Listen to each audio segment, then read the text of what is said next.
G'day champions. Today I'm here to talk to you about this. Alright guys, anyone unfamiliar with this? It's a cold steel Marauder. Now I've had this maybe 6 or 7 years and it used to be my daily carry out fishing, hiking through the mangroves, you know, anywhere where you might run into a bit of trouble and you need a big knife. The main issue I've got with this and why I don't use it anymore is, apart from it being a bit rusty after being in storage, the blade's not quite what it used to be. Now, as you can probably see from the photos, this blade used to be substantially wider. Now what happened, I was out one day hiking through some places, clearing a bit of a track as you do sometimes, and I was using this to chop some very small trees. Maybe thickness of my finger. You'd think a knife that size would be able to handle it. I thought maybe it's a defective model. I'll get in touch with Cold Steel and I'm sure they'll sort me out. Little did I know, apparently warranty doesn't cover chopping of any kind. I've got the email here, check it out. Now, to me that seems strange. You can have a survival knife that's not warranted for chopping. Like, that's one of the main things you're going to do survivally if you're out trying to survive. Sure, you could be using it with a baton, which, you know, you're not going to clear a track like that, but splitting wood or something I could definitely understand. But this was green timber, definitely no thicker than an inch, and apparently the warranty just doesn't cover it. Now, I'm a big fan of Cold Steel, or I was until this incident. I still have bought a few more of their knives.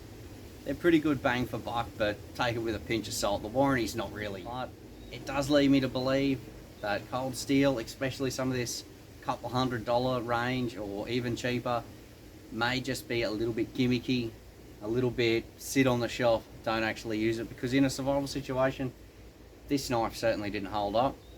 And I was only going for a bit of a walk.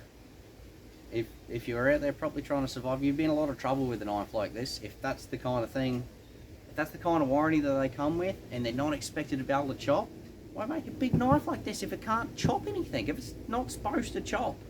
I don't understand it. So when I purchased this knife, Cold Steel was marketing them as a go-to, go anywhere, do anything kind of survival knife. And me, being a little bit younger, ate that right up. So for $150 odd, you could buy yourself one of these. Got the nice finger grip in there so it doesn't slip out of your hand when you're doing whatever you're doing with a knife this size. Don't get me wrong, I think it probably still is a pretty good knife. Probably not worth $150 if you can't chop. I feel like for $150 you should be able to chop things with it. I mean, that's something knives do. It's got a nice long blade, it's a good handle, you get a good grip on it, you're not likely to drop this thing. The Securex sheath, pretty good bit of gear as well, nice hard sheath. It actually clips in there. Clips the last bit so it shouldn't fall out. It's got the strap there and of course the belt loop. No complaints with the sheath, just the build quality and warranty on the knife. Anyway guys, would I recommend you buy one of these? I don't think I've not recommended anything so far that I've got, but yeah, I wouldn't recommend this, not for $150, no way. As I've got a little bit older, looking back on those Cold Steel videos with, you know the guys I'm talking about. Those Cold Steel boys that are a little bit heavy in the front here, chopping up pigs and pieces of meat hanging from sticks. Probably not the best real world test for a knife like this. So if you're thinking about buying a Cold Steel knife, maybe look up some tests that weren't conducted by the people who get paid to do them. Anyway guys, hopefully if you're thinking about buying a knife or a Cold Steel knife, this keeps you a little bit more informed about the decision you should make. Alright guys, hopefully I've saved you some money. If not, giving you something to think about. Righto guys, I'll catch you next week.